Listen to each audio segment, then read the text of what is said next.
Фабрика за вештачка интелигенција вредна 5 милиони евра ќе гради Европската унија во Македонија, потврди премиерот Христијан Мицковски пред утрешната средба со претседателката на Европската комисија Урсула фон дер Лајен. Тоа е нешто за кое што навистина јас сум возбуден и среќен што ќе се случи, околу 5 милиона евра заедничко кофинансирање. Практично нашите експерти, нашите студенти, стручњаци ќе можат да ги користат и црпат ресурсите кои што ги има самата Европска унија. За очекувањата од утрешната средба и закочениот процес на патот кон Европската унија, Мицковски изјави: Очекувам да ги реафирмираме позициите дека нашата стратешка цел останува полноправно членство во рамките на Европската унија.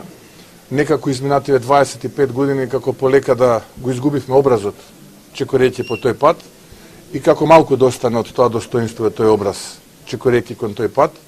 Се надевам дека ќе има испорака и од страна на Европската унија, за да малку барем го зачуваме образот пред да влеземе, затоа што со изгубен образ и достоинство ниту на нив нема да им вршиме работа.